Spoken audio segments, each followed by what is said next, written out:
ए, रुक तो कशाला? भाजी सामने पड़ी है, दिखाई नहीं दे रही है क्या तेरे को? मैं थूकेगा तभी तेरा धंधा चलेगा। पैसा दे तभी तेरा धंधा करने को मिलेगा। तो रोज आएगा, रोज थूकेगा, फिर देखता भाजी कैसा बेचता तू।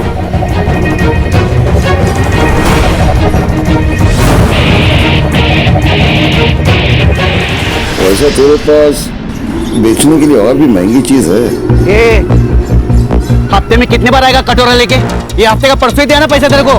अब सब कुछ बराबर हो गया, निकल, धंधे का टाइम में खोटी मत कर। तेरा हफ्ता डबल। अभी 2 दिन में पैसा नहीं देना तो तेरा ठेला, अब तुम दोनों इधर दिखेंगे नहीं। अरे जा रे बाबा, हम बात बोलो। पांडे जी, ये लो। जा, इला तुझे रे। बाबा जाओ दे ना बाबा, कीचड़ में पत्थर डालोगे ना तो आपके ही कपड़े गंदे होंगे। अरे ये लोग हमको ऐसे डराते रहेंगे जब तक हम इनको उल्टा जवाब नहीं देते। बाबा हमें जंग नहीं लड़नी, धंधा करना है। सदा मिताली सच कह रही है। अरे पांडे ना बहुत पहुंची हुई चीज है, इससे ना दोस्ती अच्छी ना दुश्मनी। तू छोड़, अपने काम पे ध्यान दे।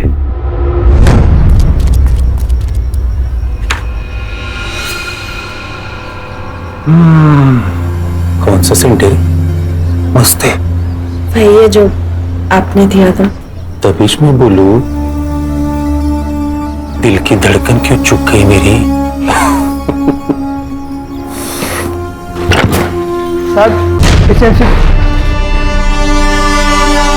मैं बाद में आता हूँ साहब। नहीं नहीं, मैं जा ही रही थी। सर दामोदर, हाँ सर। ये जो दरवाजा लगा है ना, वो शो के लिए नहीं लगा है। अगली टाइम आएगा ना तो नॉक करके आना, नहीं तो अगला साइन तेरे ट्रांसफर ऑर्डर पे कर दूंगा। समझा क्या? और सर ये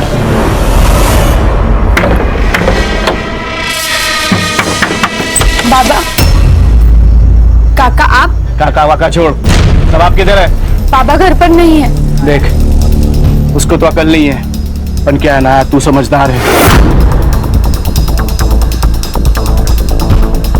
तू उसको समझा, नहीं तो क्या है ना, तू बिना बाप के जिंदगी गुजारेगी, समझी? काका जबान संभाल कर बात करना। तू मेरे को बताएगी कि मेरे को कैसा बात करना है, कैसा नहीं करना। इतनी हिम्मत तेरी है? ए गंगो, बाबा तू अगर मेरा भाई नहीं होता ना तो हाथ तोड़ के फेंक देता पानी में, समझा? आओ जाओ देना, आपको शपथ है मेरी। मेरी बेटी बोली ना, इसलिए बच गया तू। चल जा, निकल निकल। किधर निकल, किधर निकल, मेरा भी घर आया, समझा? कितना पैसा चाहिए? मैं देगा तेरे को पैसा। ये मेरा घर है, तेरे हिस्से का घर तू बेच दिया बेवड़े। चल निकल, नहीं तो पुलिस के हाथ में दे देगा तेरे को। चल, तेरे को मार के तेरे को जेल भी जाना पड़ेगा ना तो चलेगा। देख, मेरा और तेरी बेटी का मैं क्या हाल करता है कि बस्ती वाला तुम लोग का बॉडी में हाथ लगा लेगा भी नहीं, समझा? मेरे बेटी को मारने की बात करता तू? चल चल निकल रे, निकल। अरे निकल, चल। छोड़ेगा नहीं, छोड़ेगा नहीं मैं।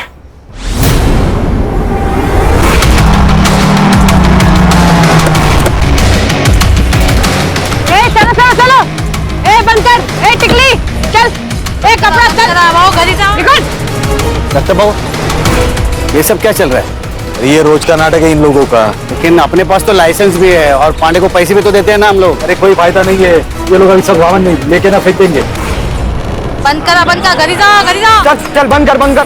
ओ मैडम, चलो हो गई शॉपिंग। ए सदा, चल। क्या बोला था मैं तेरे को?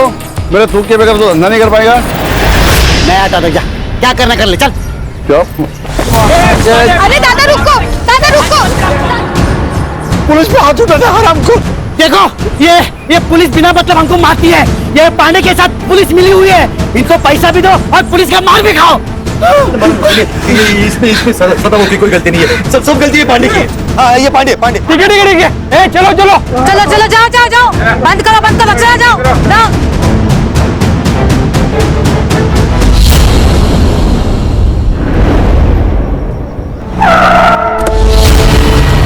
गुस्सा आता है ना तेरे को? अरे हाँ? तेरा सारा गुस्सा निकालती हूँ मैं। चल अंदर। अरे चल उसके अंदर। अरे लेकिन चले अंदर। साहब, अरे मैडम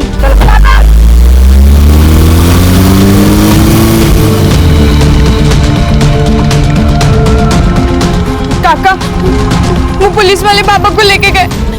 मुझे बहुत डर लग रहा है।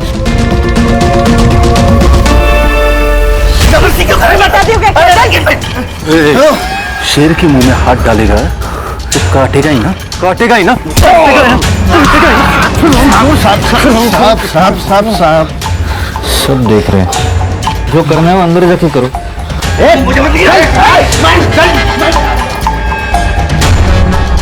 तेरे पे हाथ उठाया था ना इसने, इतना मार कि आगे से जब भी मिलेगा ना तो नजर नीचे होनी चाहिए। अरे साहब लेकिन मैंने किया क्या है? मेरी गलती क्या है ये तो बताओ तुम। दीपाली, पकड़ा ये तेरे में? हाँ?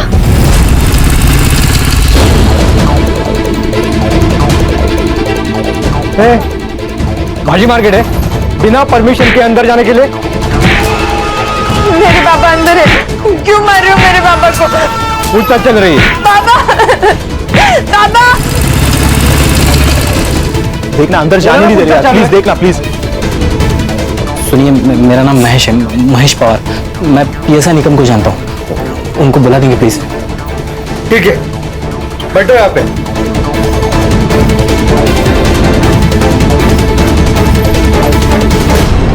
संदीप, टांग पकड़ इसकी।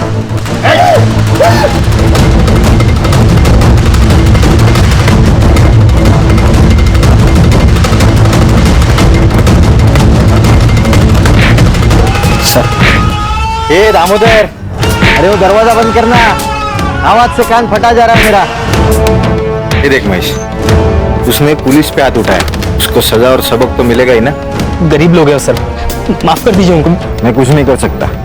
साहब मुझे एक बार मेरे पापा से मिलने दो, एक बार मिलने दो प्लीज सर। सर प्लीज, बस इतना कर दीजिए प्लीज। ठीक है, शुरू किया पे दामोदर।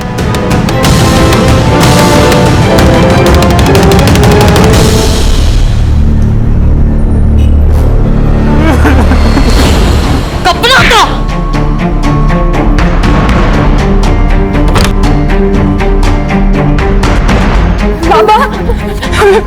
पापा, ये क्या हो गया आपको? ये क्या हाल कर डाला इन्होंने आपका?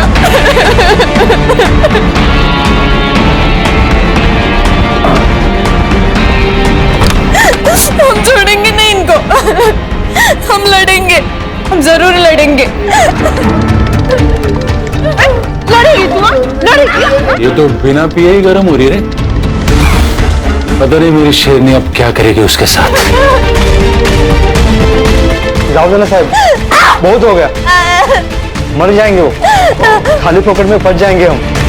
आगे से लफड़ा नहीं करेंगे, मैं बात करता हूं इनसे। ठीक है, अपने वैन में डाल के दोनों हरामियों को घर छोड़ दो। हो सर।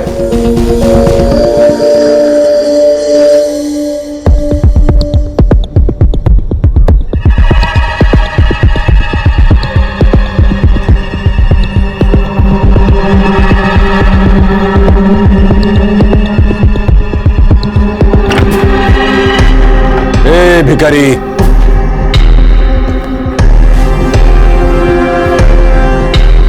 अरे जंगल में रह के शेर से पंगा लेगा तो ऐसी हालत होगी। अब की बार छोड़ रहा हूं, अगली बार ऐसा झपटा मारूंगा ना कि खेल खल्लास। तो येऊन जा।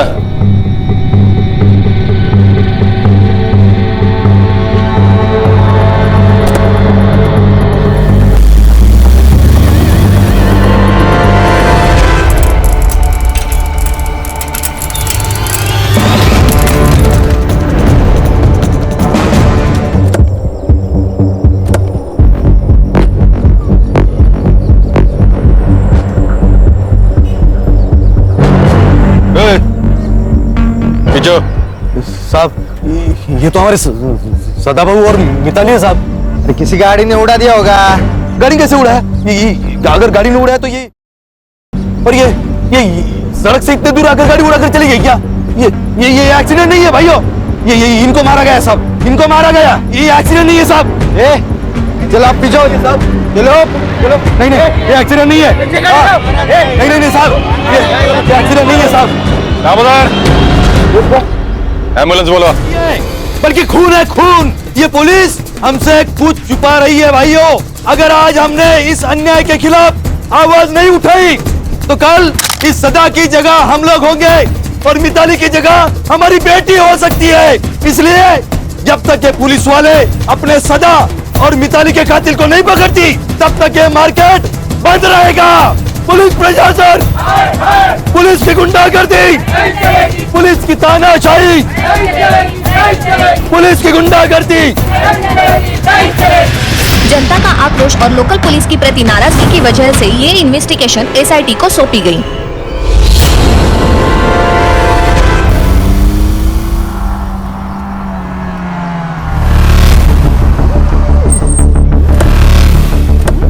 अरे यहाँ साहेब, या वेलकम टू तांदळी।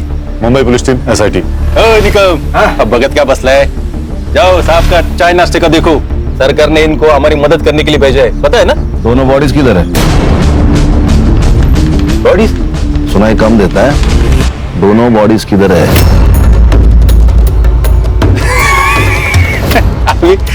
बॉडीज का क्या करेंगे साहब? पोस्टमार्टम तो हो चुका ना। या सर, शायद फैक्स ठीक से मिला नहीं इनको। पोस्टमार्टम करने के लिए मना किया था ना साहब। ये हमारा पुलिस स्टेशन है। देशमुख। अब बॉडीज कहाँ है?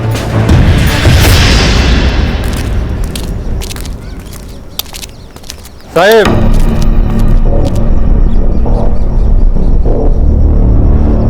हिट एंड रन का केस है। आप लोगों के आने से सच्चाई बदलेगी नहीं। तुमने अपनी रिपोर्ट बना ली देशमुख, अब हम अपना काम कर लें। अब यहीं रुकिए।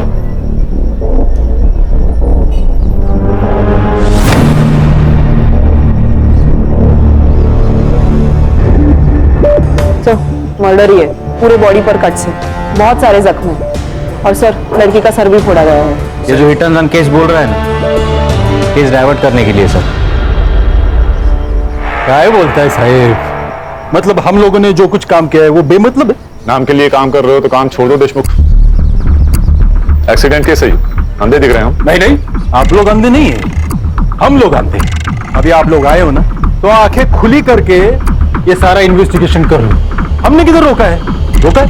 ए देशमुख, किससे बात कर रहा है ना, वो पहले समझ ले। तो उल्टा जवाब नहीं ना दे रहे क्योंकि तू वर्दी में है, इसलिए पहले सोच और बाद में बोल। कोऑपरेट कर। दामोदर। Yes sir.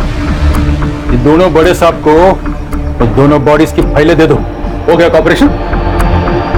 देशमुख, सारे files, reports, PM report, forensic report, सब कुछ चाहिए। देता हूं। और कुछ चाहिए? हाँ चाहिए ना, हमें हमारा सेटअप करने के लिए जगह चाहिए। कहाँ करे? दीपाली, ये मुंबई टीम का दुकान लगाने के लिए जगह का बंदोबस्त करो। देशमुख, हमें केबिन चाहिए। ये आपका मुंबई पुलिस स्टेशन नहीं है, ये एरिया हमारा एरिया है और यहाँ का पुलिस स्टेशन मेरे कंट्रोल में, इसलिए इधर वही होगा जो मैं चाहूंगा, समझे? चला। सर, आप कुछ कह क्यों नहीं रहे? हर जंग उसी वक्त नहीं जीती जाती खान, हमें अपना दिमाग ठंडा रखना होगा। Sir according to the PM report Mitali के साथ सेक्सुअल असॉल्ट भी हुआ। उसके थाई और पैर पे सिगरेट के बर्न मार्क्स है and cause of death lung failure. Sir दोनों के मौत का टाइमिंग लगभग सेम है सर, 5 तारीख रात 1 से 2 के बीच। और सदा को कंफर्म जलाने की कोशिश की है सर, उसके मुंह पे बर्न मार्क्स है। जरा धीरे से, कोई भी खिड़की के पास मत देखो, हमारे ऊपर नजर रखी जा रही है। खान और संग्राम, ये बाप बेटी जहां ठेला लगाते थे वहां पर पूछताछ करिए आप लोग। ओके। हर्षा और गणेश बाबू, उनके घर के आसपास पूछताछ करिए। Okay sir.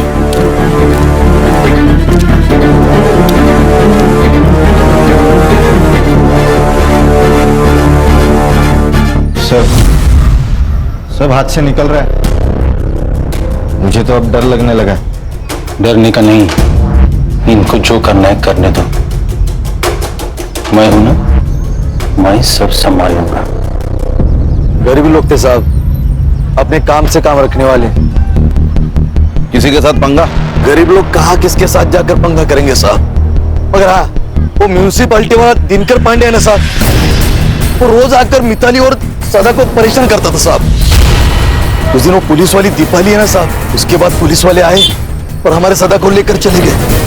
उसके बाद क्या हुआ मुझे नहीं मालूम साहब, मगर हाँ, हमने हमारा विरोध जताया साहब। और जब सरकार ने हमें आश्वासन दिया ना साहब कि कोई विशेष जांच की जाएगी और इनके कातिलों को पकड़ा जाएगा, तब जाकर हमने हमारा ये विरोध खत्म किया और हमारा ये मार्केट खुला किया। तो गंगाराम सदा का छोटा भाई है। हाँ, मगर सिर्फ नाम के लिए। ऐसा भाई भगवान किसी को भी ना दे। रोज शराब पी के आता और रोज तमाशा करता। पिछली बार तो उसने दोनों को मारने की धमकी दी थी। मेरे को मार के मेरे को जेल भी जाना पड़ेगा ना तो चलेगा। उस दिन सुभाष के साथ यहाँ राड़ा हुआ था। ये सुभाष कौन है? मिताली का बॉयफ्रेंड था। क्या मतलब साथ में नहीं रहना? 2 साल से तो मर रहा था मेरे साथ में। देख, पहले की बात है ना, और अब तेरा मेरा मैच नहीं है। अब वकील की परीक्षा देती तो खुद को बड़ा आदमी समझने लगा। ठेले वाली से तेरा मैच नहीं जम रहा। कितना कमीना आदमी है रे तू, जिन्हें घिन आती है तुझसे। ज्यादा शानी मत बन, समझी ना। और वैसे भी चप्पल कितनी भी महंगी क्यों ना हो, उसे सर पर लेकर घूमने का रिवाज नहीं हो, समझी? मेरी बेटी को चप्पल समझता क्या तू?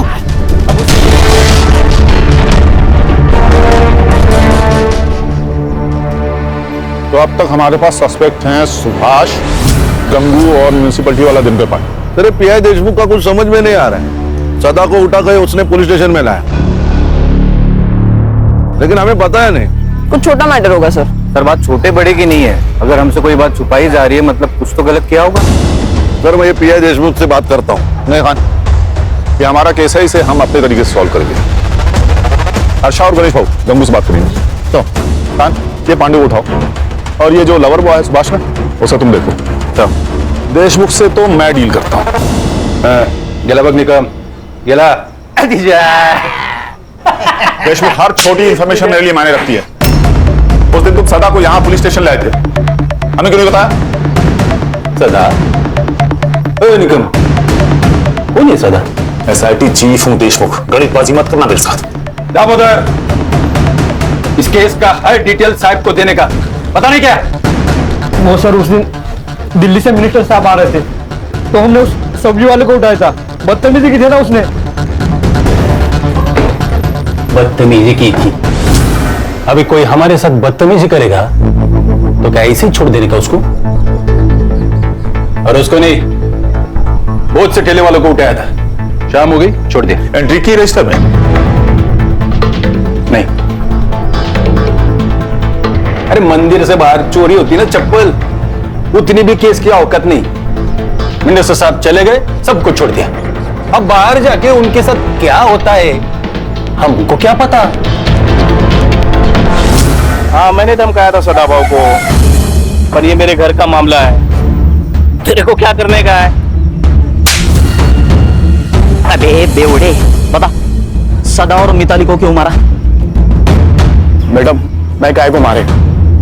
मैं मानता है मेरे को उसका घर चाहिए था, पर वो मेरा भाई था ना मैडम, उसके जाने का मेरे को बहुत दुख है, सच्ची। 5 तारीख को किधर था तू?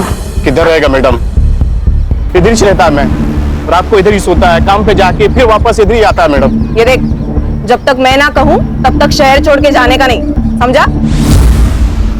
अब ऑफिसर हो, मैं भी म्यूनसिपालिटी में काम करता हूँ,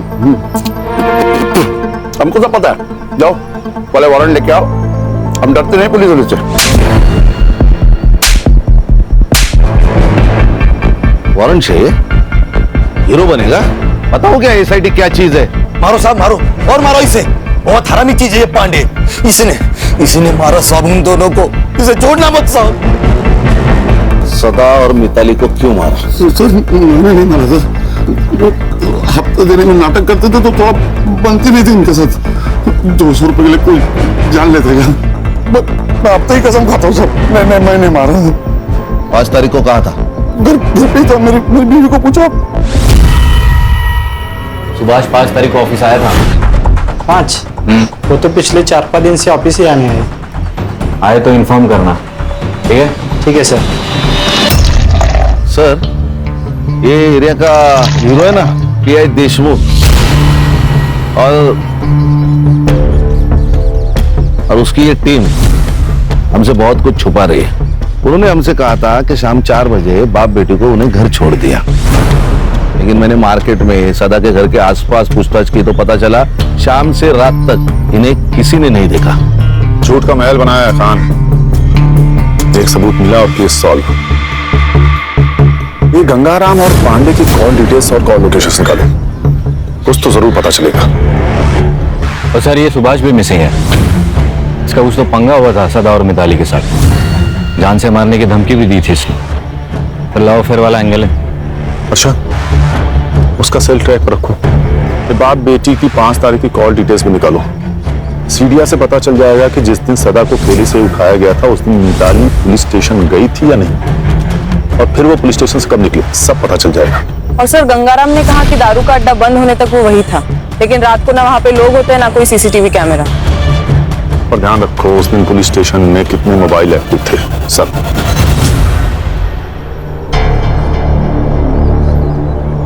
ये स्कूल के वक्त होमवर्क की डेडलाइन होती थी ना, वैसा वाला फील आ रहा है मुझे। इसलिए एक सेकंड बहुत जरूरी है, प्रोडक्टिव रहना भी बहुत जरूरी है। अच्छा यस सर। ये उस रात जितने भी मोबाइल नंबर्स एक्टिव थे ना पुलिस स्टेशन में, उनको ट्रेस कर रही हूँ। सदा और मिताली उस दिन शाम को 4:30 बजे से रात को 1:30 बजे तक पुलिस स्टेशन में थे और फिर घर की ओर निकले। और सर बाकी के जो 2 नंबर्स है वो भी 5 तारीख को शाम को 4:30 बजे से 1:30 बजे तक पुलिस स्टेशन में ही थे। वो 2 नंबर्स है सुभाष पाटिल और उसके दोस्त महेश पवार के। ये कहानी तो खत्म होने का नाम ही नहीं ले रही खान। एक के पीछे एक नए किरदार की एंट्री होती जा रही है। सर, हमारी कहानी क्या कम फिल्म है? हर मोड़ पर ट्विस्ट है। देखिए ना, ये सुभाष का फोन 1:30 बजे पुलिस स्टेशन में था, फिर बाहर गया, वापस आया ही नहीं। अरे महेश का फोन 2 बजे तक वही था, बाहर गया, फिर वापस पुलिस स्टेशन आया। ऐसा 2 बार हुआ। बाद में महेश का फोन स्विच ऑफ। सुभाष को रडार पे रखो। हो सकता है सुभाष और महेश ने मिलकर दोनों को मारा हो। लेकिन फिर रेप किसने किया सर? सुभाष या महेश? सर ऐसा भी तो हो सकता है कि ये सब गंगाराम ने किया हो। अपने भाई से बदला लेने के लिए उसने अपने भतीजी के साथ कुछ गलत किया हो। Hello hello sir. हाँ, उस सुभाष को उसके ऑफिस में पकड़ लिया सर। लेके आओ उसे। सर मैं भागा नहीं था, मैं मुंबई गया था मामा के घर पे। मामा के घर क्यों गया था? सर मेरा मामा आईसीयू में, कैंसर हुआ है, लास्ट स्टेज पर है। मैं इतना टेंशन में था सर कि मैंने ऑफिस में भी इन्फॉर्म नहीं किया। सब सोच के आए हैं आप वकील बाबू? सारा प्लान रेडी है आपका? हाँ? मतलब तूने मारा मिताली और सदा को? तेरी गर्लफ्रेंड थी ना वो? मार्केट में सदा ने देखो चप्पल से मारा, उसका बदला लिया तूने, है ना? नहीं मैडम, मैंने किसी को नहीं मारा, और मेरा और मिताली का तो ब्रेकअप हो चुका था। 5 तारीख को कहा था? अरे सर मैंने कहा, मैं मुंबई में था हॉस्पिटल में। कहा था? सुभाष पापा को पुलिस लेके गई है। देख मिताली, मुझे तुझसे कोई बात नहीं करनी, और खबरदार अगर यहाँ पर कोई भी तमाशा किया तो। सुभाष प्लीज प्लीज मेरी मदद कर, मुझे तेरे अलावा कोई नहीं है, और वैसे भी वो तेरे बाबा जैसे ही है ना। जिसने पूरे मार्केट में मुझे चप्पल से मारा वो मेरे बाबा जैसे। सुभाष प्लीज मेरी मदद कर।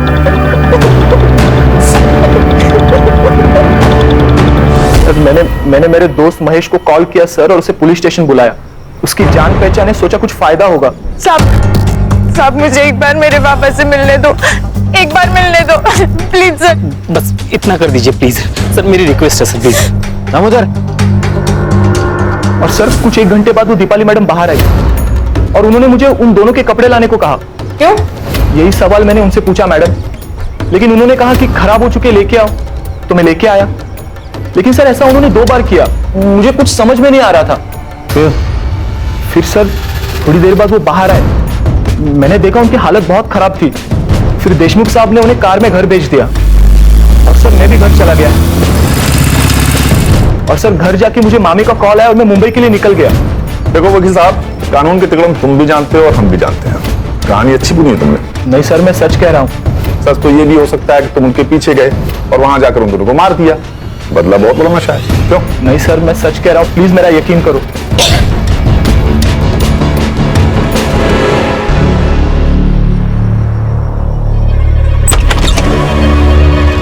अरे दीपाली जी, आइए अंदर आके बैठिए। ऐसे छुपकर कौन सुनता है, पता है ना? नहीं, वो मैं तो पूछने आई थी कि कुछ चाहिए हो तो बताना। फिलहाल तो थोड़ी सी प्राइवेसी दे दीजिए, कुछ चाहिए होगा तो बुला लेंगे। जी सर।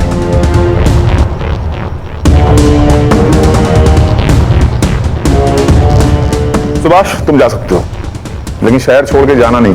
लॉक किया है तुमने ना, प्रोसीजर तो पता ही होगा। Yes sir. चलो हर्षा, एक काम करो सर। पुलिस स्टेशन का सीसीटीवी फुटेज निकालो। वहां से हमें पता चलेगा कि ये लड़का सच कह रहा था या नहीं। डरपोगे रे तुम लोग? तुम लोगों को पुलिस में नहीं स्कूल में होना चाहिए था। लेकिन सर वो सुबह तक पहुंच गए। तो क्या क्या किया हम लोगों ने? 4 डंडे मारे, थोड़ा सा खून बहाए। अब इसके लिए वो लोग क्या करेंगे? इंक्वायरी करेंगे या इन्वेस्टिगेट कर देंगे, दूसरा क्या होगा? साहब, वो एपीआई हर्षा पुलिस स्टेशन का सीसीटीवी फुटेज मांग रही है।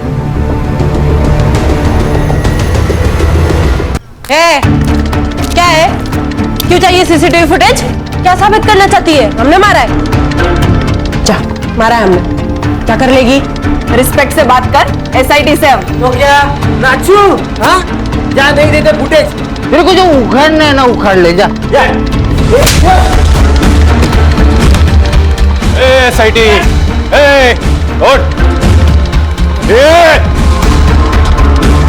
यहीं पे गोली मार दूंगा। आप लोग मेरे पुलिस स्टेशन में भूलने का नहीं है? आप लोगों से ज्यादा स्टॉक हमारे पास है। दामोदर,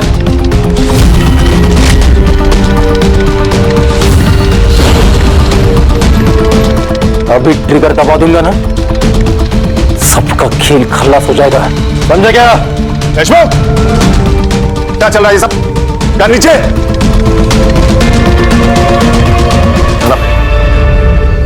क्या सब? सर सीसीटीवी फुटेज मांगा तो ये दादागिरी कर रहा है।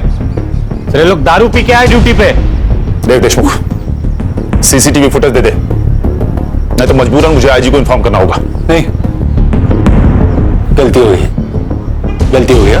दामोदर साहब को सीसीटीवी फुटेज दे दो। बाहर का, अंदर का भी। अंदर का खराब हो गया, रिपोर्ट को दिया है। आउट। सब लोग बाहर जाओ, हमें पुलिस स्टेशन की तलाशी लेनी है। आउट। क्यों? तेरे बाप का पुलिस स्टेशन है? सच में ठोक दूंगा।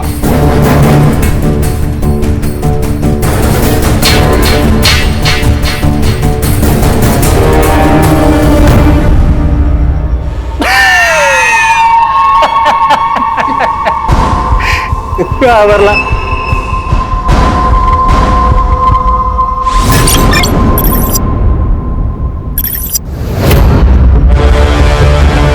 मैं डीएम सर का पीए हूं और होम मिनिस्ट्री से आपके लिए ऑर्डर है। इसमें लिखा है कि जब तक ये केस सॉल्व नहीं हो जाता, ये पुलिस स्टेशन हमारे यानी एसआईटी के अंडर रहेगा। और ये भी लिखा है कि जब तक केस सॉल्व नहीं हो जाता, तुम सब इसमें हमारी मदद करोगे।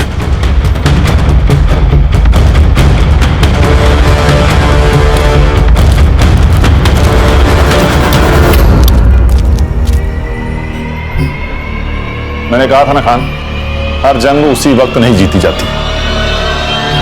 ये देखिए सर, 4:40 पर सदा को यहाँ लाया गया।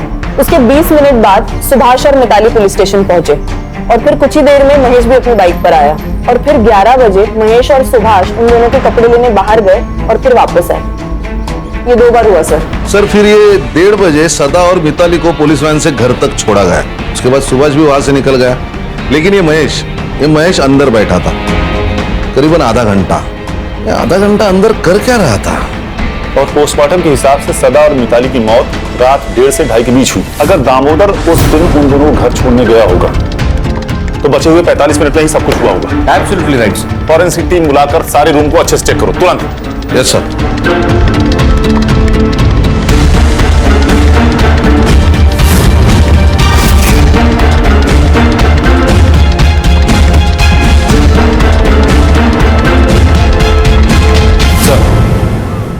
इस पुलिस स्टेशन को एक बैक एंट्रेंस है जहां कोई सीसीटीवी नहीं है। लेकिन सदा और मिताली को तो सामने वाले गेट से लाया गया था, तो इस एंट्रेंस का कोई मतलब नहीं बनता। हर इंफॉर्मेशन बहुत जरूरी होती है और sir I am damn sure इसका कहीं ना कहीं कनेक्शन जरूर है। उस दिन इस पुलिस स्टेशन में कितनी दरिंदगी हुई थी ये तो हमें फॉरेंसिक रिपोर्ट से पता लगना चाहिए, लेकिन एग्जैक्टली क्या हुआ था ये जानने के लिए हमें सुभाष या महेश में से किसी एक को क्रैक करना ही पड़ेगा।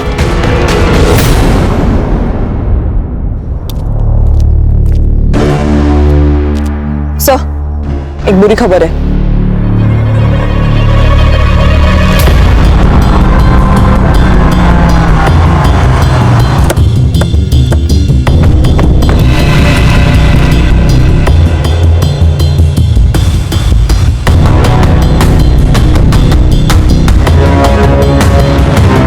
सर गला घोट के मारा है, गले पे मार्क्स है और बॉडी पे टायर के निशान, मतलब मर्डर के बाद गाड़ी से कुचला होगा। पीएम रिपोर्ट में आएगा death due to struggling and lung puncture. मतलब मिताली और सदा के पीएम की रिपोर्ट की तरह। एग्जैक्टली खान, सब कुछ सेम। इसका मतलब सुभाष को पता था कि खूनी कौन है, इसीलिए उसे उन्होंने ऐसे ही मारा जैसे मिताली और सदा को। सर ऐसा भी तो हो सकता है कि ये सब प्लान महेश ने किया हो, क्योंकि वही है जो गायब है और उसके गायब होने का कोई लॉजिक नहीं बन रहा। सर एक काम करो, बॉडी को पीएम के लिए भेजो और फॉरेंसिक टीम को बुला के इस एरिया को अच्छे से चेक करो। Okay, thank you sir. Nagpur police ने महेश और उसके फैमिली से पूछताछ की। पहले तो उन्होंने हर बात से इनकार कर दिया, लेकिन जब उन पर दबाव डाला गया तब उन्होंने बताया कि महेश अपने चाचा के पुराने घर तांडली में ही रुका है और डर के मारे उसने फोन भी स्विच ऑफ कर रखा है। सर कोई गोली नहीं चलाएगा, मुझे महेश जिंदा चाहिए।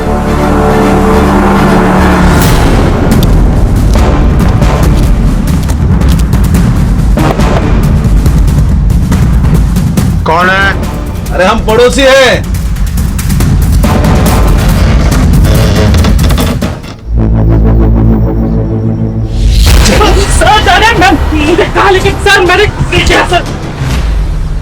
देखो भैया महेश बाबू, नाश्ता तो छोड़ो, हमने शाम की चाय भी नहीं पी है, इसलिए बता दो सच सच। सर मैं कब से वही बता रहा हूँ सर, मैंने नहीं मारा किसी को। भाग क्यों रहा था रे?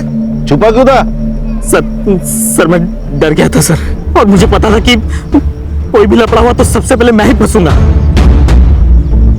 और सर मुझे कनाडा में जॉब मिला है, वीजा मिलने से पहले कोई भी केस लगा तो मुझे वीजा नहीं मिलेगा, इसलिए मैं चुप के बैठा था सर। क्या लगा, क्या लफड़ा होगा, क्या पता था तुझे? सदा और मिताली को दामोदर मोहन लेके निकले, उसके बाद सुभाष भी उनके पीछे निकला। मैंने सोचा मैं निकम से एक बार बात करके आता हूँ, इसलिए मैं पुलिस स्टेशन गया था। समझे उस बाप बेटी को? हाँ, अरे ऐसा पुलिस वालों से पंगा नहीं लेते, और खास करके देशमुख साहब के जैसे पुलिस वाले से तो बिल्कुल भी नहीं। आप टेंशन मत लीजिए, मैं बात करता हूँ उनसे।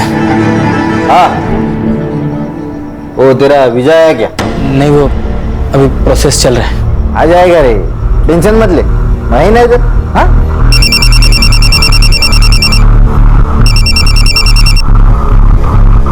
आ दामोदर, हो जाएगा बाप बेटी को?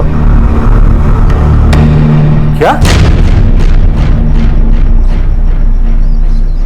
साहब? साहब वो बाप बेटी मर गए साहब।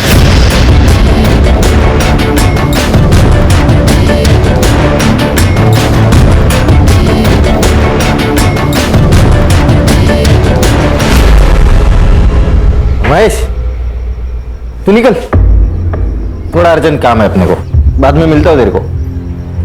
सर मैं डर गया था सर, मुझे लगा ये लोग मुझे भी मार देंगे, इसलिए मैं छुप गया था सर। बिठा इसको भाई। सर मैंने कुछ नहीं किया सर। सर सुनिए, हमें पुलिस टीम में से किसी को तोड़ना होगा जिससे सच का पता चले। क्या लगता है खान, कौन हो सकता है? दामोदर।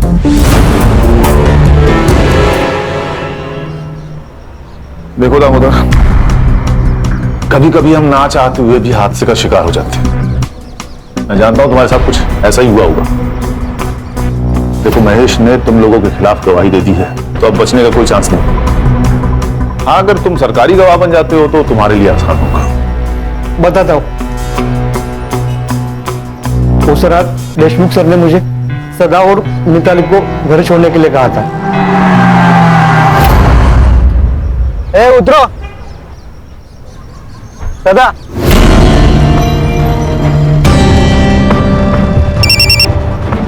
हाँ दामोदर, हो जाए क्या बाप बेटी को? लफड़ा हो गया।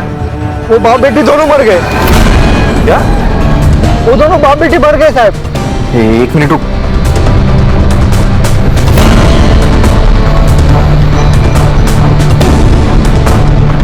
दामोदर, उन दोनों को लेके गांव के बाहर पहुंच।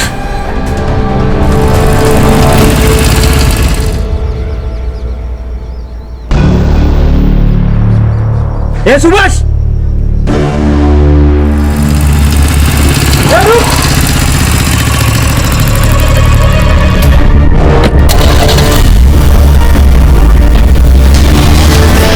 मैंने कुछ नहीं किया साहब, बस एक गलती हो गई। मैं चुप बैठा रहा। एक सच को छुपाने के लिए 100 झूठ बोलने पड़े। तो सुभाष को किसने मारा?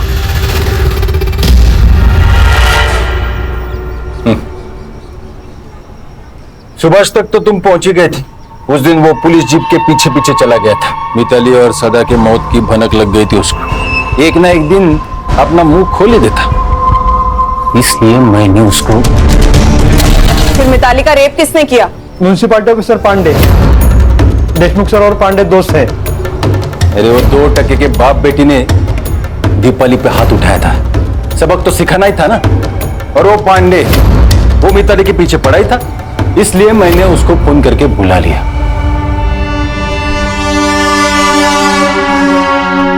सर, ये दिनकर पांडे पुलिस स्टेशन के पीछे वाले रास्ते से अंदर आए, इसीलिए सीसीटीवी फुटेज में दिखाई नहीं दिया। जरा भी शर्म बची है तुम लोगों में, या बिल्कुल ही बेच खाई है?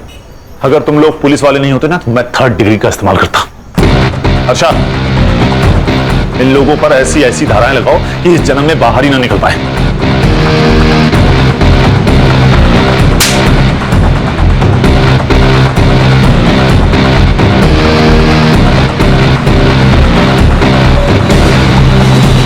सच ही कहा किसी ने, A great power comes with great responsibility। और हमारे यहाँ तो पावर आते ही मनमानी शुरू।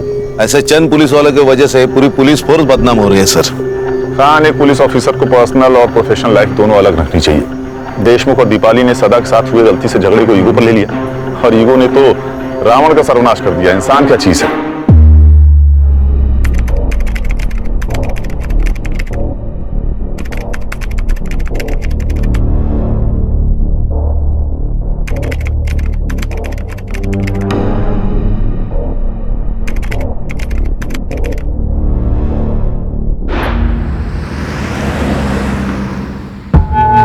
ये गिल्ट मुझे खाया जा रहा है।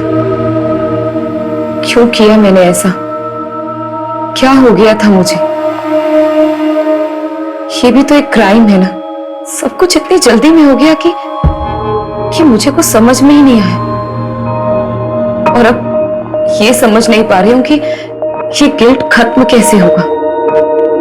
गिल्ट होना अच्छी बात है और अच्छा है कि तुम्हें गलती का एहसास है। बट टू बी फ्रैंक, मैं तुम्हारी मदद तभी कर पाऊंगा जब तुम मुझे खुल के बता पाओगी कि तुम्हारी गलती क्या है।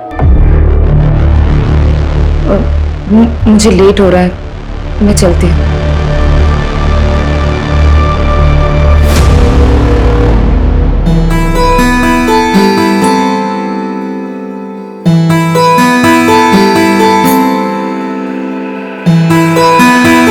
सेक्शन में डॉक्टर प्रभा के पास जा रही हूँ। मम्मी की रिपोर्ट्स दिखाने हैं, सेकंड ओपिनियन ले रही हूँ। अबे तो काजल, मैं चलता हूँ ना साथ में। नहीं, मैं चली जाऊंगी। आज तुम्हारी छुट्टी है ना, तुम रेस्ट करो। ओके, ठीक है, बाय। अनिल, ये तीनों पोस्टर्स ओके हैं। एक काम करो, इनकी आज ही प्रिंट निकलवाओ, ठीक है? और 20-20 फीट की होर्डिंग्स पूरे पुणे में लगनी चाहिए। अंडरस्टूड? नमस्कार रति मैडम। अरे गावड़े जी, कुछ काम था आपको? नहीं, काम तो नहीं था। योगेश हमारे छोटे भाई की तरह था, तो मैं सोचा कि खुद आकर के आपको प्यार से समझाऊं।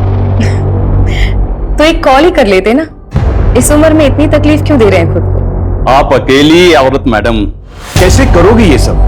धूप में घूम घूम कर मुरझा जाइएगा। अरे आपके त्वचा देखकर लगता है कि आपको पार्लर जाना चाहिए, स्पा कराना चाहिए। क्या ये सब इलेक्शन और वोट के चक्कर में आप पड़े? आप एक अकेली औरत से डर रहे हैं क्या? अरे डरे नहीं मैडम जी, हम चाहते हैं कि आप हमारे पार्टी ज्वाइन कर लें। पैसे वैसे की कभी कोई कमी नहीं होने दी, बस कभी कभार खुश कर दीजिएगा। दोबारा अगर यहाँ दिखे ना तो पुलिस में कंप्लेंट कर दूंगी तुम्हें। Get out!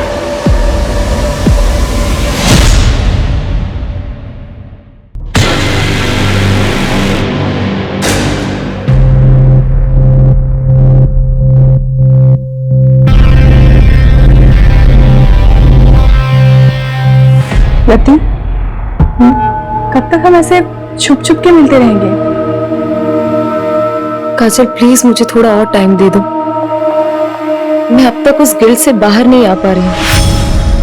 कब तक तुम उस गिल्ट में रहोगी? तुम उस गिल्ट से इसलिए नहीं निकल पा रही हो क्योंकि तुम निकलना नहीं चाहती, और मुझे तो ऐसा लगता है कि तुम मेरे लिए सीरियस नहीं हो। नहीं काजल, ऐसी कोई बात नहीं है, मैं तुमसे बहुत प्यार करती हूँ। I love you so much, I love. तुम डिसाइड कर लो, तुम्हें मैं चाहिए या फिर तुम्हारे ये गिल्ट। तुम्हारे पास 1 हफ्ते का समय है, मैं कानपुर जा रही हूँ, मेरी माँ का ऑपरेशन है। काजल, धारा जल्दी करो, लेट हो रहा है। आ रही हूँ, 1 मिनट आ रही हूँ। ये लीजिए। क्या है, कैसे काम वाली जैसे कपड़े पहनती हो? थोड़ा तो मेंटेन रखा करो अपने आप को। कौन कहेगा डॉक्टर की बीवी, इसलिए बाहर लेके नहीं जाता कहीं। वो आपको लेट हो रहा था ना, इसलिए ऐसे ही उठ के आपके लिए नाश्ता बहाने तो हजार हैं तुम्हारे पास। जाओ चाय लेके। माँ मेरे लिए भी नाश्ता दे देना। 10:30 बज गए, अब तेरी आंख खुल रही है। देखो अपने साहबजादे को, बोर्ड के एग्जाम है इसके और नींद पूरी नहीं होती इसकी। पापा बस करो ना। 98% मार्क्स नहीं आए ना तेरे, तब बताऊंगा तुझे। क्या करूंगा 98% लाके? मुझे डॉक्टरी नहीं करनी है, MBBS नहीं करूंगा, आर्ट्स करूंगा, आर्ट्स। ऐसे ना फोर्स नहीं कर सकते हो मुझे। मेरी लाइफ पे ना कंट्रोल करना बंद करो। कर सकता हूं, बाप तू तेरा। कौन देगा तेरे आर्ट्स के पैसे? याद रखना, मेडिकल की पढ़ाई नहीं की ना तो इस घर से 1 पैसा नहीं मिलने वाला तुझे। ये बात नहीं होता ना, इधर ही लाफा खाता। अमीर क्या बोल रहा है?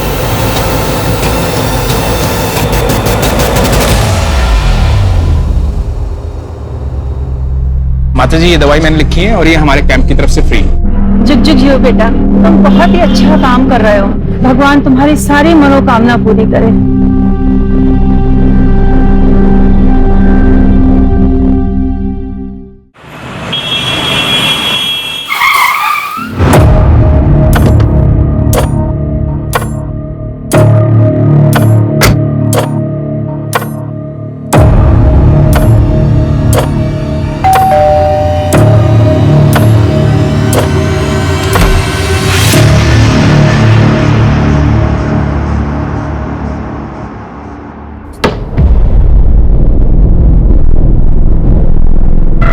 बैठो, मैं कॉफी लेके आती हूँ।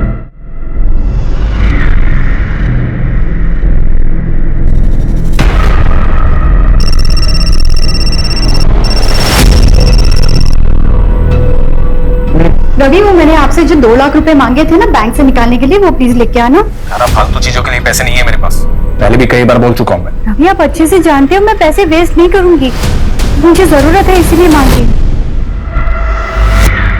बाद में बात करता हूँ। किसी पेशेंट के आया हूँ, तबीयत ज्यादा खराब है उसकी, आने में लेट हो जाऊंगा।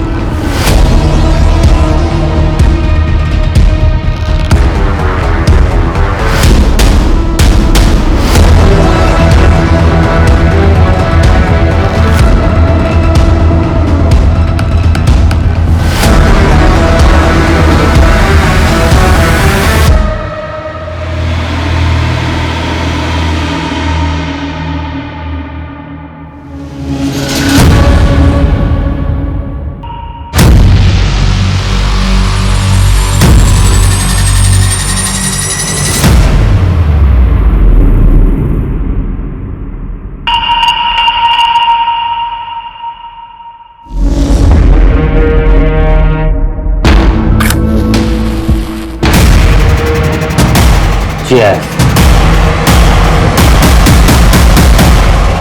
यार मेरी तो बस एक ख्वाहिश है, मुझे ना अपने बेटे को जोर से गले लगा के आई लव यू बोलना है। अरे रवि बाबू, आपके दुख की दवा तो आसान है। आप ना अपने बाप वाली ईगो ना साइड में रख के अपने बेटे को जोर से गले लगा के आई लव यू बोल दो। बिल्कुल। पर मेरे दुख की दवा नहीं है भाव, 28 का हो चला हूं पर कोई मिलती ही नहीं है।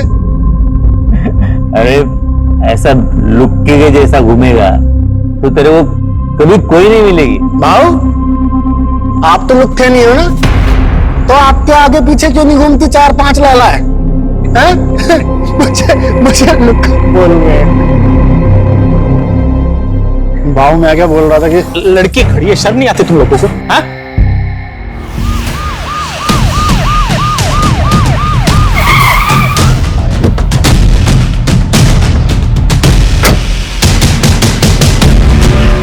सर बड़ा ही अजीब क्राइम सीन है, देखिए।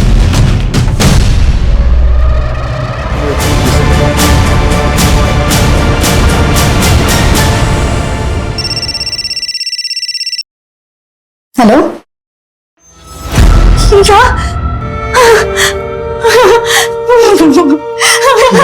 क्या हुआ? समय पापा।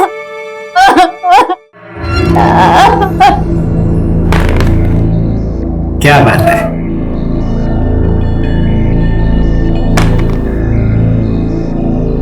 पापा आपका फोन आया था, आपने 3 क्यों चलाया? मैंने चीटिंग नहीं किया। आप चीटिंग कर रहे हो। चाय लो।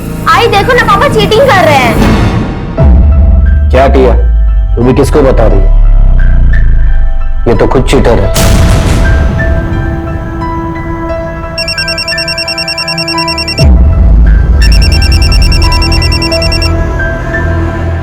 हेलो,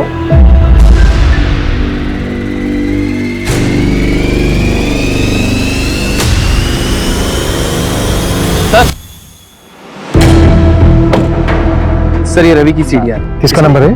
सर जय कामली के नाम पर रजिस्टर्ड है। रेगुलर बातचीत होती थी? हाँ सर, दिन में 2-2 घंटे बात होती थी। सर तो कहीं डॉक्टर रवि का अफेयर तो नहीं चल रहा था?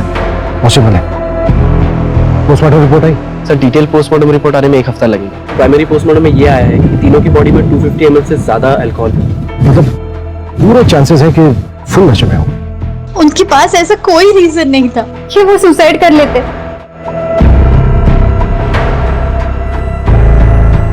क्या आप लोग इन्हें जानते हैं? नहीं सर। नहीं। क्या इसको जानते हैं? नहीं जानते सर। जया कामली, शायद नाम सुना हो। नहीं जानते सर। श्योर? जी।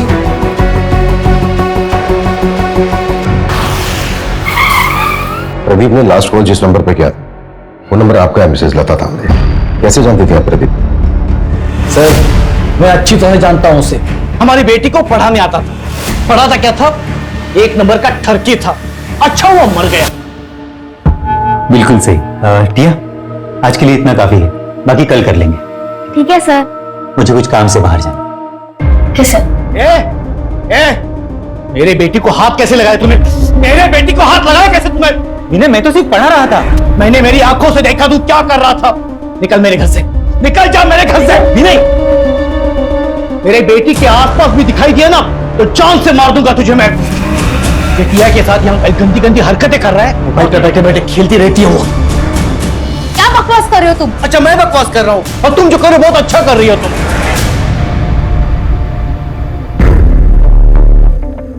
सॉरी सर, वो थोड़े गुस्से वाले हैं।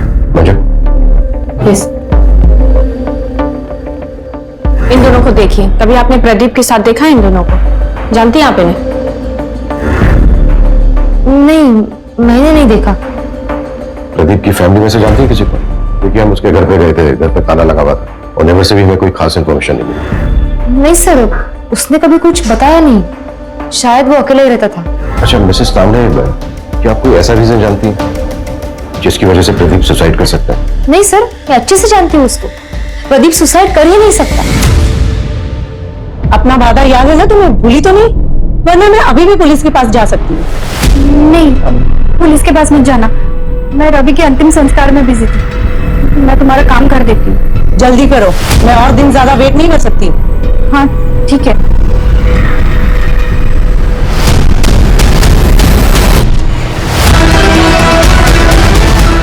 क्या इसको जानते हो? नहीं सर।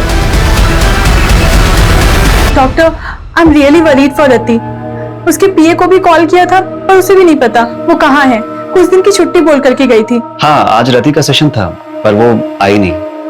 टू बी ऑनेस्ट, मैं खुद भी उसके लिए थोड़ा वरीड हूँ, स्पेशली लास्ट सेशन के बाद। मुझे पता था कि यही होगा। आप कितना भी भाग लो लेकिन आपके कर्म आपको ढूंढ ही लेते हैं, इसलिए मेरे साथ ये सब हो रहा है। काजल भी मुझे छोड़कर चली गई। कुछ बचा ही नहीं मेरी जिंदगी में, कुछ भी नहीं। मैंने उसे बहुत समझाया था लेकिन वो मेरी बात समझने के लिए तैयार ही नहीं थी। अगर आपसे वो कांटेक्ट करती है ना तो आप प्लीज मुझे कॉल करके बता दीजिएगा। ओके।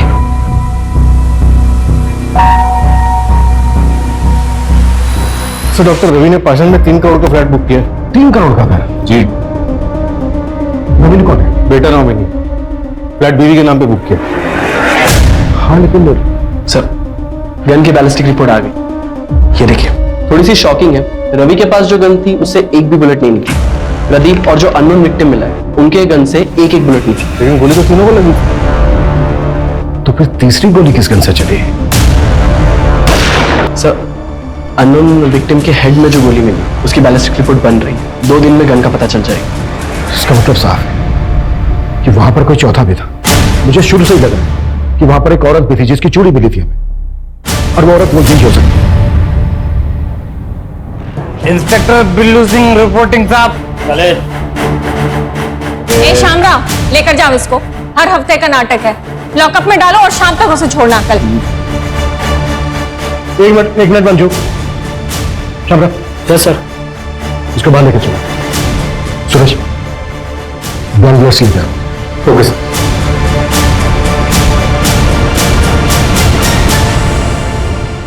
चल पकड़। गन? निशाना लगा उसमें। घबरा मत, निशाना लगा। शाबाश। हाँ, लगा निशाना।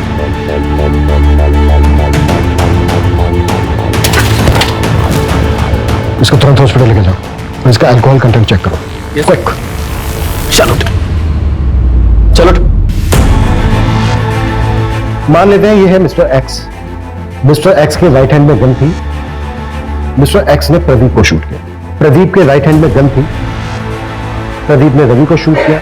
रवि के हाथ में भी गन थी, लेकिन रवि की गन तो चली नहीं। तो फिर मिस्टर एक्स को गोली लगी कैसे? देखो, इन तीनों के ब्लड में 250 ml से ज्यादा अल्कोहल कंटेंट था। बिल्लू भी हैवी ड्रिंक करता है, जैसा कि हमने देखा कि बिल्लू ठीक से खड़ा भी नहीं हो पा रहा।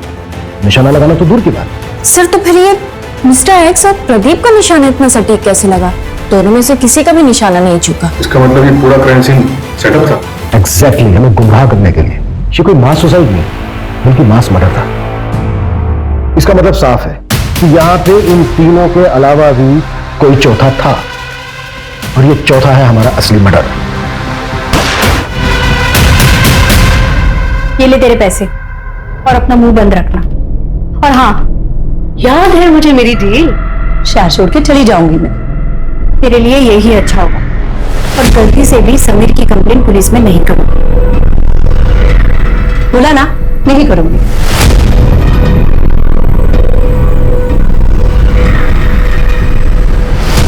सर, मैंने डॉक्टर रवि की वाइफ धारा के कॉल रिकॉर्ड चेक किया। उसमें एक नंबर मिला है जो जया कामली के नाम पर रजिस्टर्ड। ये उसका दूसरा नंबर है।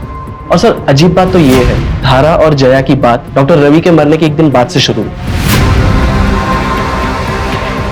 तो कहीं वो चौथी लड़की ये धारा?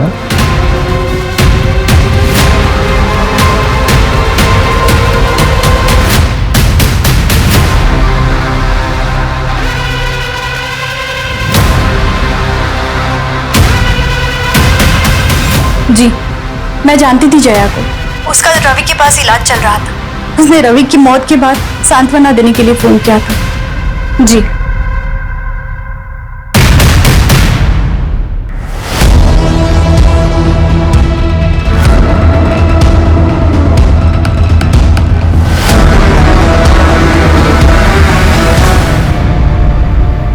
सूरज, जया का मूवमेंट ट्रैक हुआ? बटरवाल रात को कहाँ थी?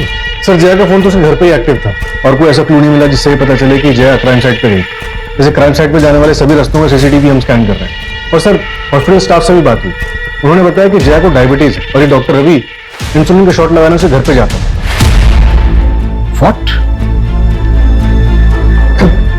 डॉक्टर रवि और जया के बीच में अफेयर नहीं था? हेलो, अच्छा नजर रखो उस पर। सर उन तीनों को जिसने गन सप्लाई की थी उस सप्लायर का पता चल गया। गुड्डू ने उस पर नजर रखी है। बस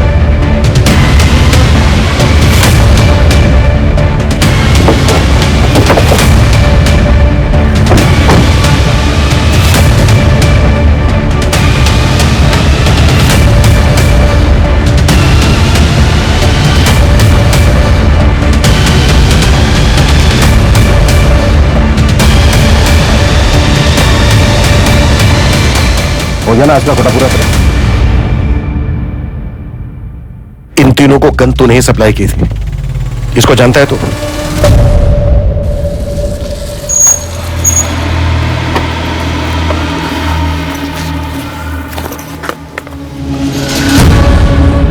आप लोग करने क्या वाले हो?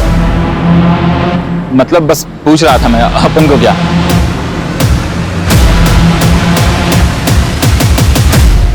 आलू?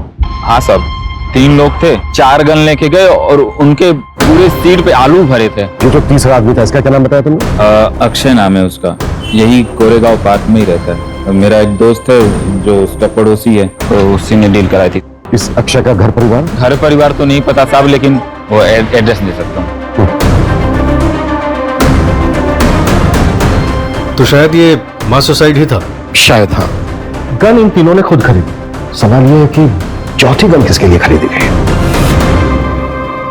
तो शायद वो गन किलर के पास। और फिर ये चौथा शख्स बैकआउट करके आओगा। शायद ये भी हो सकता है कि शुरू से इसका एक प्लान था। सवाल ये है कि ये चौथा शख्स कौन है और उस चौथे शख्स का इन तीनों के साथ क्या कनेक्शन? सबसे पहले हम इस कनेक्शन को ढूंढना। और सर वो आलू जो शाहिद ने बताया था, इतने सारे आलू सर, तो समझ में नहीं आ रहा है। मैं तो बेहोश था हॉस्पिटल में, कल ही डिस्चार्ज हुआ हूं। मुझे तो पता ही नहीं था कि अक्षय इस दुनिया में नहीं। इस महीने मेरा ऑपरेशन है, 10,000 कम पड़ रहे थे, वो इसी जुगाड़ में लगा था। उसने जिंदगी में अपने लिए कुछ नहीं किया, मेरे पीछे ही परेशान रहता था। वो कभी आत्महत्या नहीं करता। देखिए चंदन जी, ये तो हम नहीं कह सकते, पर क्या आपकी जानकारी में कोई ऐसा है जो अक्षय को जान से मार सकता है? कोई ऐसा क्यों करेगा? सीधा साधा था मेरा बेटा, न नशा, न लड़की, न कोई और ऐश, सिर्फ मेहनत करना जानता था। चंदन जी, ये 2 लोग हैं जिनकी बॉडी हमें आपके बेटे अक्षय की बॉडी के साथ मिली थी। आप जानते हैं? नहीं, मैंने इनको नहीं कभी देखा। ठीक है चंदन जी, अभी आप अपने घर जा सकते हैं। मुझे गायकवाड़ को बोलो कि उनके घर तक छोड़ दें।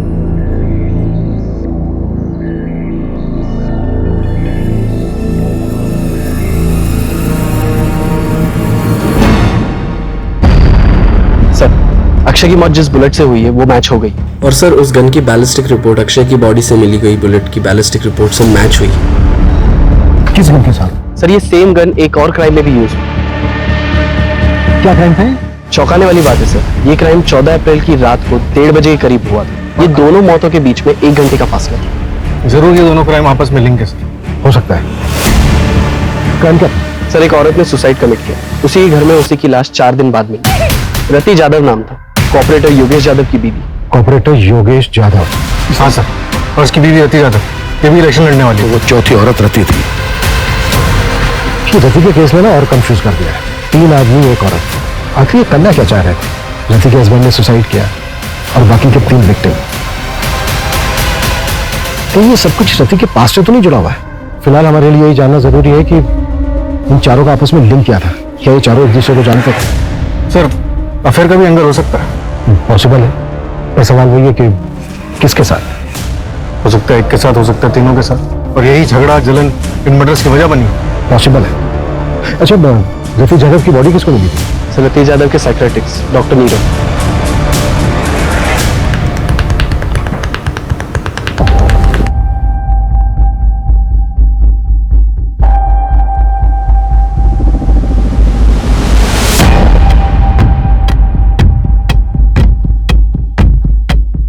अरे सर रियली सॉरी, आप लोग काफी टाइम से वेट कर रहे हैं क्या? नहीं इट्स ओके। एक्चुअली हमें आपसे रति जाधव के बारे में बात करनी थी। आप रति के डॉक्टर थे ना? जी। दरअसल हमें ये जानना था कि क्या रति किसी बात को लेकर परेशान थी? जी एक्चुअली रति गिल्ट में थी। ये समझ नहीं पा रही हूँ कि ये गिल्ट खत्म कैसे होगा। गिल्ट? किस बात का गिल्ट था रति को? कुछ साल पहले उसके हस्बैंड योगेश की डेथ हो गई थी और रति उसके लिए खुद को जिम्मेदार मानते थे। रति आई एम होम। ये तुम दोनों? सब क्या हो रहा था? योगेश, योगेश मेरी बात सुनो। क्या बात सुनो तुम्हें शर्म नहीं? मेरा नाम, मेरी इज्जत सब मिट्टी में मिल जाएगा। इलेक्शन कैंपेन स्टार्ट होने वाला है। तुम टेंशन मत लो, मैं और काजल कहीं दूर चले जाएंगे। मुझे छोड़कर सबको पता चल जाएगा। मेरा नाम, मेरा करियर, मेरी इज्जत सब बर्बाद हो जाएगा। योगेश! योगेश!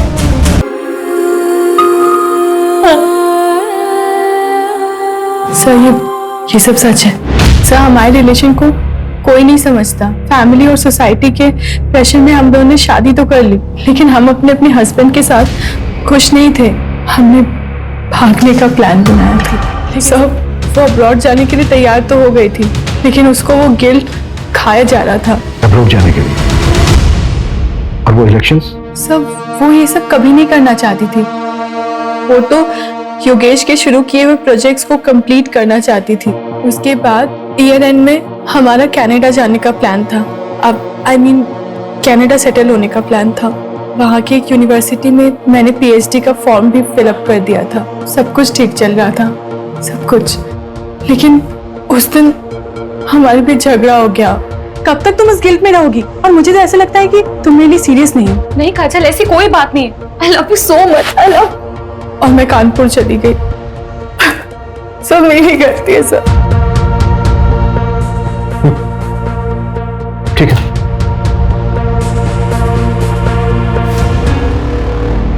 सर प्रदीप ने मार्केट से 10 लाख रुपए उठाए थे।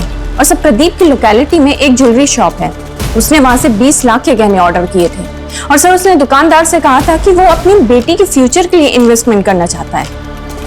कहाँ है उसकी बेटी? सर मैंने पता किया है, 13 साल पहले प्रदीप को एक बेटी पैदा हुई थी, लेकिन सर बच्चे को जन्म देते समय उसकी वाइफ की मौत हो गई थी। और सर उस नर्सिंग होम के रिकॉर्ड्स पता करते हुए हमें एक जाना पहचाना नाम मिला है, जिसने उस वक्त उसी नर्सिंग होम में एक मरे हुए बच्चे को जन्म दिया था।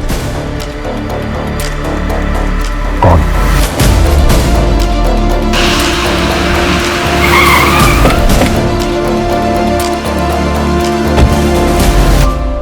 क्या मेरी बेटी टिया मेरी बेटी नहीं है, उस प्रदीप की बेटी है?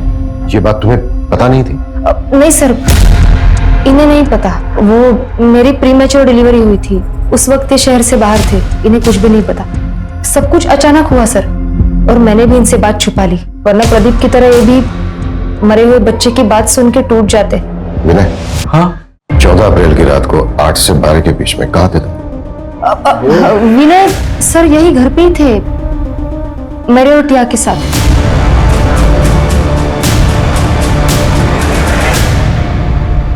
सर रति के बैंक रिकॉर्ड्स चेक करके पता चला है कि कनाडा की एक यूनिवर्सिटी में उसने 30 लाख रुपए की फीस भरी थी और अगले महीने उसे 70 लाख रुपए और भरने थे। प्रदीप ने 20 लाख रुपए के गहने ऑर्डर किए थे और डॉक्टर रवि ने 3 करोड़ का फ्लैट बुक किया। ये लोग इतने बड़े इन्वेस्टमेंट कर रहे थे, जबकि इनके अकाउंट में पेमेंट करने के लिए पैसे नहीं थे।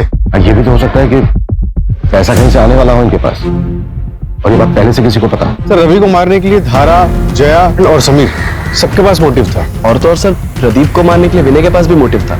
और रति पॉलिटिकल फिगर थी, हो सकता है उसको कोई दुश्मन बन गया। थप्पड़ बहुत महंगा पड़ेगा मैडम की। तुम्हारी यूनिवर्सिटी की फीस है 1 करोड़ रुपए, सतीश 30 लाख रुपए भर चुकी थी, राइट? जी। बाकी के बचते हैं 70 लाख रुपए, लेकिन रति के बैंक अकाउंट में 70 लाख रुपए थे नहीं, तो फिर वो बाकी के पैसे कहां से भरने वाले थे? नहीं काजल, लोन लेने की जरूरत नहीं है। मुझे पैसे डबल करने की एक अच्छी स्कीम मिल गई है, जिससे हम अपनी फीस भी भर सकते हैं। जितनी बड़ी रकम उतना बड़ा इनाम। ऐसी कौन सी स्कीम है? तुम ऐसे चक्रों में क्यों पड़ रही हो? काजल ऐसा कुछ भी नहीं है, मैंने सब क्रॉस चेक किया है, सब जेन्युइन है, डोंट वरी। तुम ट्रस्ट करते हो ना मुझ पे? पैसे दुगने करने वाली स्कीम? ये एक मिनट, तुम इसके बारे में और क्या क्या जानती हो? रति ने मुझे बस इतना ही बताया था। बेटा मैंने मम्मी को मैसेज कर दिया है, अब मम्मी से ले लो पैसे। ओके ओके बेटा। सर मैंने पता किया, मर्डर से एक हफ्ते पहले रवि ने 1 करोड़ रुपए का लोन लिया था मार्केट से, और उसी तरह प्रदीप ने 50 लाख, रति ने 50 लाख और अक्षय ने अपने दोस्त से 5,000 रुपए उधार लिए थे। और ये पैसा हमें किसी के भी घर से या फिर किसी की भी डेड बॉडी के पास से नहीं मिला। तो उसका मतलब सर वो, इसका मतलब साफ है, हम चौथे आदमी को ढूंढ रहे थे, लेकिन बाजी किसी पांचवें आदमी ने मारी, और इस खेल का मास्टरमाइंड वो पांचवा ही आदमी है। हाँ मंजू। सर आपने मुझे जैसा बोला था एक बार क्राइम सीन चेक करने के लिए, आप क्राइम साइट पे फौरन आ जाइए, हमें यहाँ कुछ मिला है।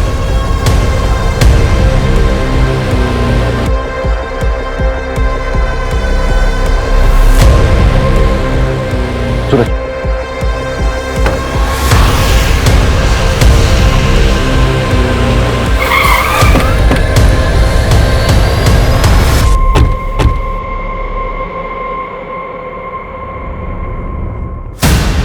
सर ये देखिए क्या मिला।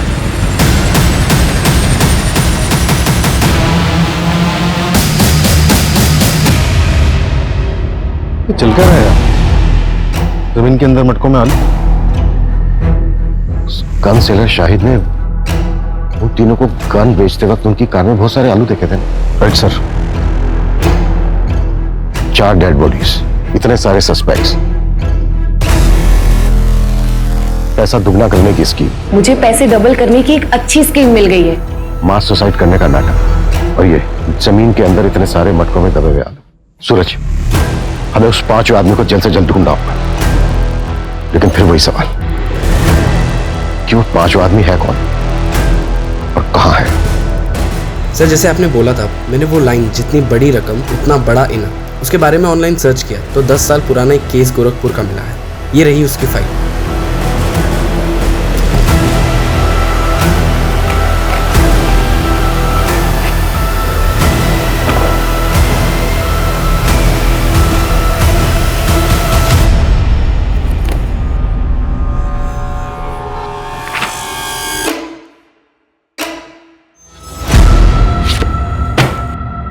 दस साल पहले देव श्रीवास्तव ने पोंजी स्कीम बनाई थी और सबको लूट लाट कर भाग गया था। ये केस सीरियस तब हुआ जब 2 भाइयों ने सुसाइड कर लिया था। पुलिस ने खूब पूछताछ की थी देव श्रीवास्तव से, लेकिन उसके खिलाफ कोई सबूत नहीं मिला।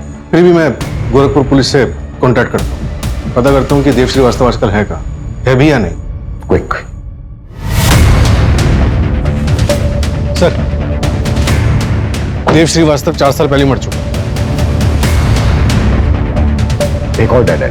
नहीं सर, देव का एक बेटा है जो 2 साल पहले यहीं पुणे में शिफ्ट हुआ था।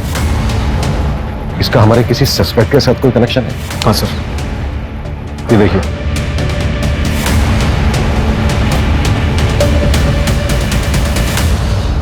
मेरे पास पैसे डबल करने की स्कीम है। ऐसा होता है क्या? आदमी भरोसे का? हाँ मैं उसे अच्छे से जानती हूँ, लेकिन एक आदमी और चाहिए विधि के लिए। वो तो मैं ले आऊंगा। अरे पर पैसे लेके भाग गया तो? अरे नहीं यार, रति ने मुझे बोला है पहले वो डेमो देगा। क्या डेमो के लिए पैसे देने होंगे? अरे नहीं नहीं, डेमो के लिए पैसे नहीं, कुछ और लगेगा।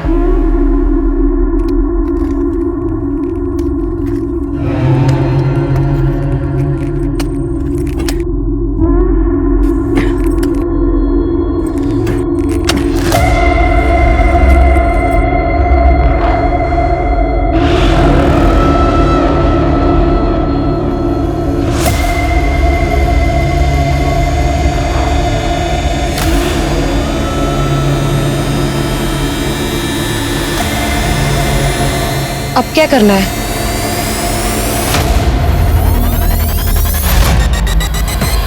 तुम चारों का कार्य समाप्त हुआ और मेरा कार्य आरंभ। इसके लिए तो तुम्हारे पास एक ही रास्ता है, तुम तुम्हारी पार्टनर काजल के साथ अब्रॉड चली जाओ। लेकिन डॉक्टर, मेरे पास इतने पैसे नहीं है। इसके लिए मेरे पास एक रास्ता है, सीक्रेट है, मैं पैसे डबल कर सकता हूँ। क्या? कैसे? एक तरीका है, अब साइंटिफिक नहीं है, और इस विधि को पूरा करने के लिए तुम्हें 4 लोगों को इकट्ठा करना होगा जो कि पैसा डबल करने की चाह रखते हो। लेकिन डॉक्टर ये सब होगा कैसे? पहले तुम 4 लोगों को आइडेंटिफाई कर लो, उसके बाद मैं तुम्हें डेमो भी दे दूंगा। उसके बाद अगर तुम चारों को मुझ पे भरोसा होता है तब पैसे लेकर आना।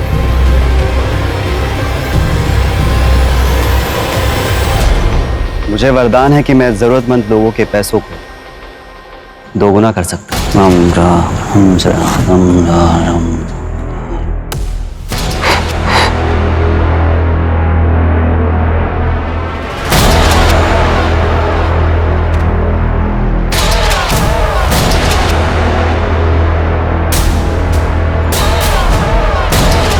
यहाँ आओ, यहाँ खोदो।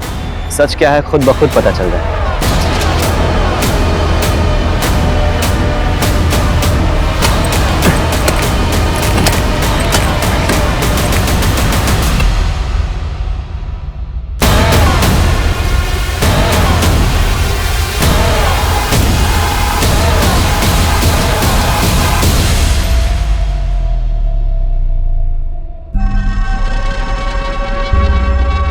बाबा आपने तो चमत्कार कर दिया, हम पैसे भी लाए, उन्हें भी आज दोगुना कर दो। पैसों को दोगुना करने के लिए इससे भी मुश्किल विधि करनी पड़ी।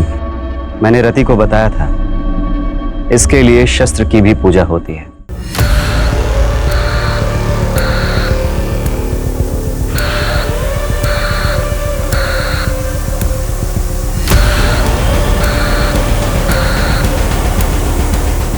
अब मुझे इस कार्य को पूरा करने के लिए समय लगे और एकांत भी। उसके पहले आप लोग आपके मोबाइल फोन्स स्विच ऑफ करके इस बैग में डाल दीजिए। अब आप लोग शुभ घड़ी की प्रतीक्षा कीजिए।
सूरज, पूरे शहर में मुझे नाकाबंदी चाहिए। हर जगह पर नीरव की फोटो खिंचवाओ, खास करके शहर के बॉर्डर।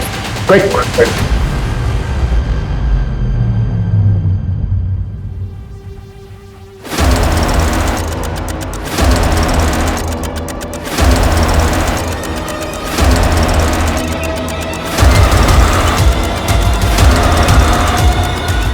आप लिसन, तुम रूम में जाके शैंपेन निकालो। ओके। मैं बस 2 मिनट में आया। मैं बस 2 मिनट में आया। 2 मिनट नहीं बेटा, तेरे को बहुत लंबा समय लगने वाला है। अब लेके चलो इसको। अरे सर मेरी बात। सर मार लेना, जी भर के मार लेना, लेकिन पहले ये तो बताओ कि मुझे ढूंढा कैसे? मैरीगोल्ड, यही पोस्ट कार्ड था ना तेरे केबिन की वॉल पर। पहले हमें लगा कि ये कोई होटल है। पिछले 6 महीने में कम से कम 60-70 होटल गए होंगे, पर तू कहीं नहीं मिला। फिर मैं पता चला, ओ नहीं, ये कोई होटल नहीं है, बल्कि ये तो मुंबई का एक्सक्लूसिव मेंस सीक्रेट क्लब है। पोस्ट कार्ड से क्लब तक पहुंच गए। तुझे क्या लगा तू ही जीनियस है? तेरे जैसे फ्रॉस्टर्स अपनी झूठी शान में पैसा उड़ाने के लिए एक क्राइम करते हैं। फ्रॉड नहीं, जीनियस हूं मैं। अपने इशारे पे लोगों को नचाता हूं और वो चारों तो अपने लालच की वजह से मारे गए। मेरा उसमें कोई रोल नहीं। वो चारों लालची और तू निर्मोही जिसे कोई मोह नहीं। अरे तूने तो इस अक्षय तक को नहीं छोड़ा। वो बेचारा 5000 रुपए डबल करना चाहता था, पता है क्यों? ताकि वो अपने बीमार बाप का ऑपरेशन करा सके। आतवी लक्ष्मी को कौन जाने देना चाहता है?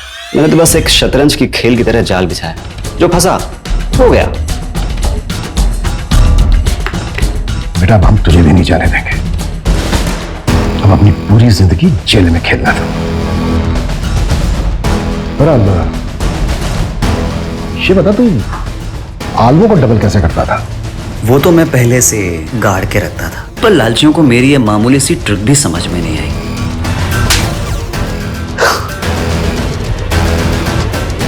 नीरव को कोर्ट ने आईपीसी की धारा 302 एंटी सुपरस्टिशन और ब्लैक मैजिक के तहत दोषी पाया और 14 साल की सजा सुनाई। लालच एक ऐसी बला है जिसमें आदमी सब कुछ भूल जाता है, अपनी सुध बुध कमाना। तीनों पढ़े लिखे लोग अच्छी सोसाइटी से थे, चाहते तो मेहनत करके खूब पैसा कमा सकते थे, पर नहीं, सब कुछ भूल भाल कर जल्दी जल्दी पैसा कमाने के चक्कर में अंधविश्वास में फंस गए। फिर मुलाकात होती है एक और केस के साथ। जय हिंद। क्राइम पेट्रोल्स के और भी दिलचस्प कहानी देखने के लिए हमारे चैनल को सब्सक्राइब करें और बेल आइकॉन दबाना न भूलें।